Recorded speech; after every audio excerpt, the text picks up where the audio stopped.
Hello നമസ്കാരം. എന്റെ പേര് ലക്ഷ്മി കൃഷ്ണൻ. ഇന്നത്തെ എന്റെ വീഡിയോ എന്ന് പറയുന്നത് ബേസിക് സ്കിൻ കെയറിനെ പറ്റിയാണ്. ഒരു ബേസിക് സ്കിൻ കെയറിനകത്ത് വരുന്നതെന്ന് വെച്ചാൽ face wash, moisturiser and sunscreen. Face wash, ഇപ്പൊ ഞാൻ ഫേസ് വാഷ് എന്ന് പറയുമ്പോൾ എല്ലാരും വിചാരിക്കും എന്തുകൊണ്ട് സോപ്പ് യൂസ് ചെയ്തുകൂടാന്ന്. നമ്മുടെ സ്കിന്നിന് ഒരു നോർമൽ പി എച്ച് ഉണ്ട്. നമ്മുടെ സ്കിന്നിന്റെ പി എച്ച് എന്ന് പറയുന്നത് neutral to acidic P H ആണ്. അതായത് 4 മുതൽ 5.6 പി എച്ച് വരെയാണ് നമ്മുടെ സ്കിന്നിന് നോർമൽ ആയിട്ടുള്ളത്. ഒരു സോപ്പ് എന്ന് പറയുമ്പോൾ ആൽക്കലൈൻ അല്ലെങ്കിൽ ബേസിക് പി എച്ച് ആണുള്ളത്. അത് 7 മുകളിലോട്ടുള്ള പി എച്ചിനും നമ്മൾ ആൽക്കലി അല്ലെങ്കിൽ ബേസിക് പി എച്ച് എന്ന് പറയുന്നത്. ഈ സോപ്പ് കൊണ്ട് നമ്മുടെ മുഖം കഴുകുമ്പോഴത്തേക്ക് നമ്മുടെ സ്കിന്ന് പ്രൊഡ്യൂസ് ചെയ്യുന്ന നാച്ചുറൽ ആയിട്ടുള്ള ഓയിലില്ലേ, ആ ഓയിലിനെ ഇത് സ്ട്രിപ്പ് ഔട്ട് ചെയ്ത് കളഞ്ഞിട്ട് ബ്രേക്ക് ഔട്ട്സും പിന്നെ ഡൾനെസ്, നമ്മുടെ പ്രിമച്വർ ഏജിങ് ഇതൊക്കെ ഉണ്ടാക്കും സോപ്പ് കാരണം. അപ്പൊ അതിനേക്കാളും നല്ലത് ഫേസ് വാഷ് ആണ്. കാരണം എന്താണെന്ന് വെച്ചാൽ ഫേസ് വാഷ് പേരുള്ളതുപോലെ തന്നെ ഫേസിന് വേണ്ടിയുള്ളതാണ്. നല്ല ജെന്റിലാണ്. നമ്മുടെ സ്കിന്നിന്റെ പോസിന് മാത്രം ക്ലെൻസ് ചെയ്യാൻ വേണ്ടി ഉണ്ടാക്കിയതാണ്. അതിന്റെ പി എച്ച് എന്ന് പറയുമ്പോൾ അസിഡിക് ടു ന്യൂട്രൽ പി എച്ചിലോട്ട് തന്നെയാണ് ഫേസ് വാഷിന്റെ പി എച്ച് വരുന്നത്. പിന്നെ നമ്മൾ ഒരു ദിവസം കുറഞ്ഞത് 2 നേരം മാത്രം ഫേസ് വാഷ് ചെയ്താൽ മതി. 2-ൽ കൂടുതൽ തവണ നമ്മൾ ഫേസ് വാഷ് ചെയ്യുമ്പോഴും നടക്കുന്നത് എന്തെന്ന് വെച്ചാൽ നമ്മുടെ നോർമൽ ഓയിലിനെ നമ്മൾ സ്ട്രിപ്പ് ഔട്ട് ചെയ്ത് കളയുകയാണ് ചെയ്യുന്നത്. മോയ്സ്ചറൈസർ, നമ്മുടെ സ്കിൻ കെയറിന്റെ 2ാമത്തെ സ്റ്റെപ്പാണ് മോയ്സ്ചറൈസർ എന്ന് പറയുന്നത്. അപ്പോ കുറച്ചു പേരുടെ മനസ്സിൽ ഇങ്ങനെ ചിന്തയുണ്ടാവും, എന്റേത് ഓയിലി സ്കിൻ അല്ലേ, എനിക്ക് അതിന്റെ ആവശ്യമുണ്ടോ എന്ന്. ഉണ്ട്.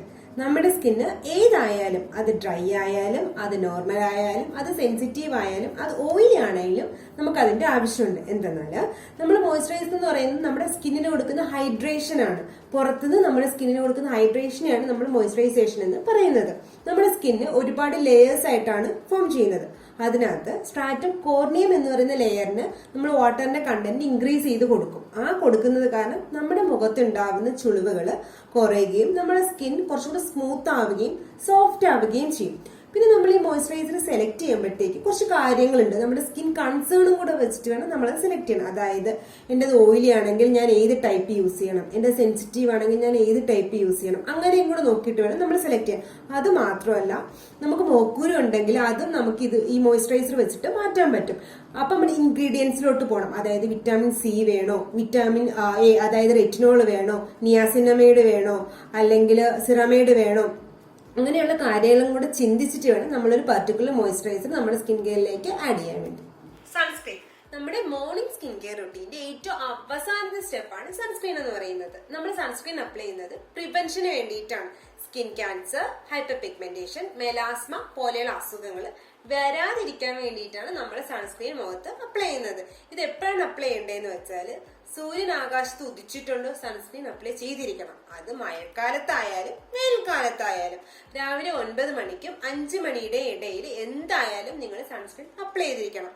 പിന്നെ ഈ സൺസ്ക്രീൻ അപ്ലൈ ചെയ്യാൻ ഒരു പ്രത്യേക തരം റൂൾ ഉണ്ട്. അതായത് 2 ഫിംഗർ അല്ലെങ്കിൽ 3 ഫിംഗർ റൂൾ എന്നാണ് ഇതിനെ അറിയപ്പെടുന്നത്.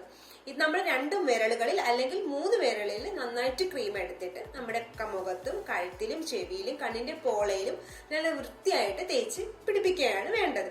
പിന്നെ സൺസ്ക്രീൻ എന്ന് പറയുന്നത് 2 ടൈപ്പ് ഉണ്ട്. ഫിസിക്കൽ സൺസ്ക്രീനും ഉണ്ട്, കെമിക്കൽ സൺസ്ക്രീനും ഉണ്ട്. അതിനെ പറ്റി ഒരു ഡീറ്റെയിൽ വീഡിയോ പിന്നെ ഉണ്ടാക്കാം. ഇതാണ് ബേസിക്കലി സൺസ്ക്രീനെ പറ്റി പറയാനുള്ളത്. പിന്നെ ഒരു കാര്യം എന്ന് വെച്ചാൽ സൺസ്ക്രീന് നിങ്ങളുടെ ബെസ്റ്റ് ഫ്രണ്ട് ആക്കി മാറ്റുക. അങ്ങനെ അപ്പൊ തന്നെ നമ്മുടെ സ്കിന്നിൽ ഉണ്ടാകുന്ന കുറെ പ്രശ്നങ്ങൾ, പ്രീമേച്ചർ ഏജിങ് പോലെയുള്ള കുറെ പ്രശ്നങ്ങൾ നമുക്ക് ഒഴിവാക്കി കിട്ടും. അപ്പൊ ഇന്നത്തെ വീഡിയോ എന്ന് പറയുന്നത് ഒരു ബേസിക് സ്കിൻ കെയർ റുട്ടീനെ പറ്റിയായിരുന്നു. ഫേസ് വാഷ്, മോയ്സ്ചറൈസർ, സൺസ്ക്രീൻ ആണ് ഇതിനകത്ത് ഉണ്ടായിരുന്നത്. ഈ വീഡിയോ നിങ്ങൾക്ക് ഇൻഫോർമേറ്റീവ് ആയിട്ട് തോന്നിയിട്ടുണ്ടെങ്കിൽ ലൈക്ക് ചെയ്യുക, ഷെയർ ചെയ്യുക, ചാനൽ സബ്സ്ക്രൈബ് ചെയ്യാൻ ശ്രമിക്കുക.